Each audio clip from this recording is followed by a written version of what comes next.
പാത്രങ്ങൾ നമ്മൾ പാചകം ചെയ്യുമ്പോഴും പുതിയത് മേടിക്കാൻ പോകുമ്പോഴും ശ്രദ്ധിക്കാനുള്ള ടിപ്സ്. പാചകം കലത്തിലാണെങ്കിൽ അതിന്റെ അഡ്വാൻറ്റേജ് ആൻഡ് ഡിസഡ്വാൻറ്റേജ്.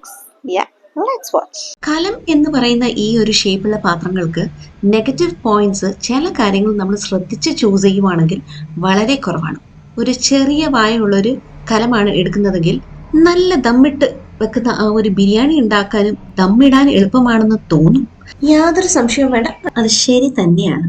പക്ഷേ ഈ ദമ്മിട്ട ബിരിയാണി പിന്നെ നമ്മൾ കഷ്ണം നോക്കിയൊക്കെ എടുത്തൊന്ന് പുറത്തേക്കെടുത്ത് വിളമ്പണ്ടേ. അപ്പോ അതൊന്ന് ഉള്ളിലേക്ക് നോക്കിക്കൊണ്ട് തപ്പിത്തരയാൻ ഇച്ചിരി ഒന്ന് ബുദ്ധിമുട്ടാവും. മാത്രമല്ല കഞ്ഞി വെക്കാനും പിന്നെ നമ്മൾ നല്ലോണം അങ്ങോട്ട് നീട്ടി വെക്കുന്ന രസം, മോരുകറി പോലെയുള്ള ചാറിനൊന്നും കുഴപ്പമില്ല. പക്ഷേ ബാക്കിയുള്ള മിക്ക വിഭവങ്ങൾക്കും ഈ ഒരു ചെറിയ വായ കുറച്ച് ബുദ്ധിമുട്ടാവും. വളരെ ക്ലോസ്ഡ് ആയിട്ട് തീരെ നമുക്ക് അസൗകര്യം കൊണ്ടുവരുന്ന അത്രയും കുഞ്ഞുവായ ആയി പോകരുത് എന്ന് മാത്രമേ നമ്മളിവിടെ ഉദ്ദേശിക്കുന്നുള്ളൂ കേട്ടോ. കലത്തിൽ ഈ താഴത്തെ ഈ കുടം പോലത്തെ ഷേപ്പ് കഴിഞ്ഞ് മേളിലേക്ക് പോകുന്ന ആ ഒരു ഒടിവുണ്ടല്ലോ, അത് ആ ഒരു ഒടിവല്ലാണ്ട് ചെറിയൊരു വളവാകുന്നതാണ് നല്ലത്. അപ്പൊ അവിടെ അഴുക്ക് ഒരുപാട് ഇങ്ങനെ തങ്ങി നിൽക്കില്ല. ഇല്ലെങ്കിൽ നമ്മുടെ വീട്ടിൽ ഉള്ള ആയുഷ്കാലം അത്രയും നീ എന്നെ നല്ലോണം കൊണ്ട് തേച്ച് കുളിപ്പിച്ചോണ്ട് ഇരിക്കടാട്ടെ എന്നും പറഞ്ഞ് അവൻ നമുക്ക് കാര്യമായിട്ട് തന്നെ പണിയാരും.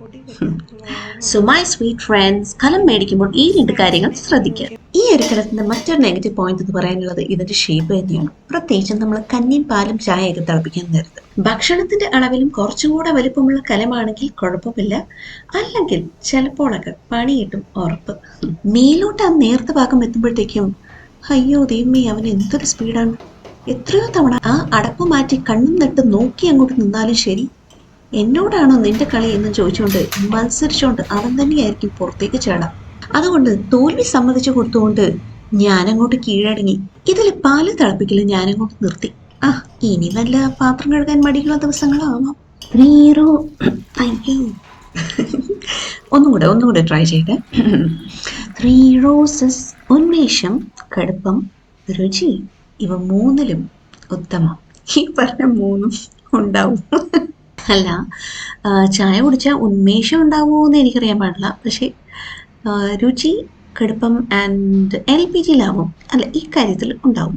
ഞാനിത് നിങ്ങൾക്ക് അങ്ങോട്ട് ബ്രേക്ക് ചെയ്ത് അങ്ങോട്ട് വിവരിച്ച് മനസ്സിലാക്കി തരാം. വരും. ഈ ടോപ്പിക്കിനെ സംബന്ധിച്ച് ഇത്രയും ഡിസഡ്വാൻറ്റേജ് ഉണ്ടെങ്കിലും എല്ലാത്തിനും തകടം മറിച്ച് ഇവനുള്ള അഡ്വാൻറ്റേജ് എന്ന് പറയുന്നത് ഇവന്റെ ഡിസഡ്വാൻറ്റേജ് തന്നെയാണ്. യെസ്, അവന്റെ ആ ഷേപ്പ് തന്നെയാണ്. ഇനി ബുദ്ധിമുട്ട് യു ഹാവ് ടു വിശ്വസിക്കാൻ മീ. അല്ലെങ്കിൽ പിന്നെ ഞാൻ ചോദിക്കട്ടെ, ഈ തേർമൽ കുക്കർ മാനുഫാക്ചർ ചെയ്യുന്ന ആൾക്കാര് ബാക്കി ഉള്ള എല്ലാ ഷേപ്പുകളും അവര് മാറ്റി വെച്ചുകൊണ്ട് എന്തിനാണ് ഈ കലത്തിന്റെ ഈ ഷേപ്പിൽ മാത്രം അവര് അവരുടെ സെറ്റായിട്ടുള്ള ആ ഒരു കലം മാനുഫാക്ചർ ചെയ്യുന്നത്? നമുക്ക് ഇഷ്ടപ്പെട്ടാലും ഇല്ലെങ്കിലും എത്ര മാറ്റി നിർത്താൻ നോക്കിയാലും എല്ലാ കാര്യത്തിലും ഉണ്ടെന്നേ കുറച്ചൊക്കെ ഒരു ഫിസിക്സ്.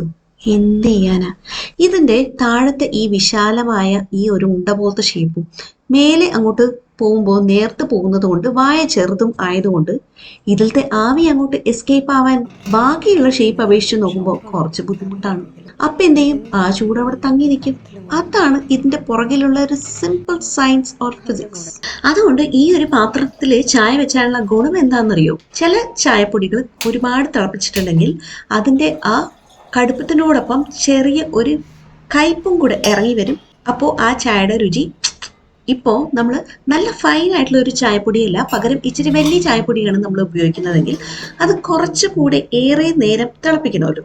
അപ്പോൾ അത്രയും നേരം വേണ്ട, ഒരു 1-2 മിനിറ്റോ ചായയുടെ അളവിനനുസരിച്ച് നേരത്തെ തന്നെ ഓഫ് ചെയ്ത് ഇട്ടിട്ടുണ്ടെങ്കിൽ അവിടെ അത്രയും തിളപ്പിക്കാണ്ട് തന്നെ ആ ചൂട് അവിടെ നിലനിൽക്കുന്നത് കൊണ്ട് ആ കടുപ്പം അതിൽ ഇറങ്ങും, കയ്പ് ഇറങ്ങാണ്ട്. അപ്പോൾ ഇങ്ങനെയുള്ള സാഹചര്യങ്ങളിൽ അതിൻ്റെ കുറച്ചും കൂടെ ടേസ്റ്റ് മെയിൻറ്റെയിൻ ചെയ്തുകൊണ്ടും പിന്നെ 1 മിനിറ്റ് മാത്രമാണ് നമ്മൾ നേരത്തെ ആ സ്റ്റൗ ഓഫ് ചെയ്യുന്നതെങ്കിൽ മാസത്തിൽ 30 ദിവസം നമ്മൾ ആ 1 മിനിറ്റ് കണക്കെടുക്കുവാണെങ്കിൽ ഒരു 30 മിനിറ്റ്, അതായത് അരമണിക്കൂർ നേരത്തെ ഗ്യാസും കൂടെ ലാഭിക്കാം. പിന്നെ അതിലും വെരി ഇമ്പോർട്ടൻ്റ് ആയിട്ട് അത്രയും നേരം നമ്മൾ അവിടെ ആ ചായ വെക്കാൻ വേണ്ടിയിട്ട് മാത്രമാണ് അടുക്കളയിൽ നമ്മൾ അവിടെ നിൽക്കുന്നതെങ്കിൽ that much time also you save മാൻ.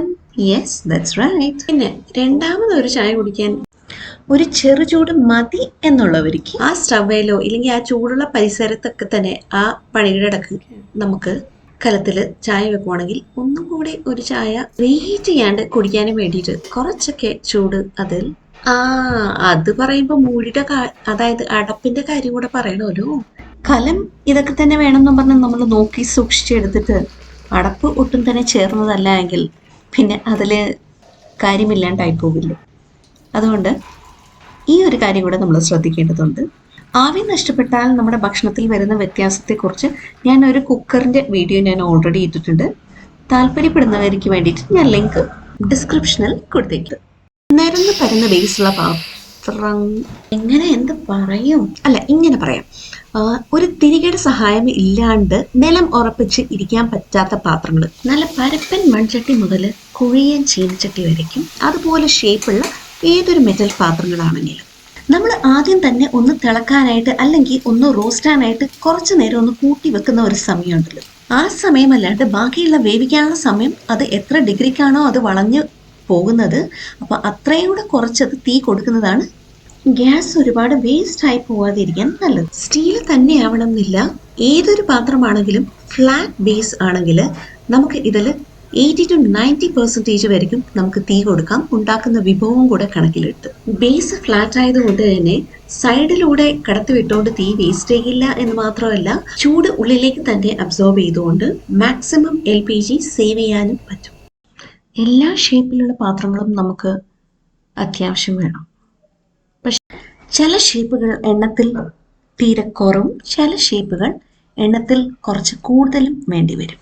ചീനച്ചട്ടി അല്ലാണ്ട് ബേസ് കുറഞ്ഞ് കേർവി ആയിട്ടുള്ള പാത്രങ്ങൾ എണ്ണത്തിൽ കുറവാണ് കൂടുതലും വേണ്ടി വരിക.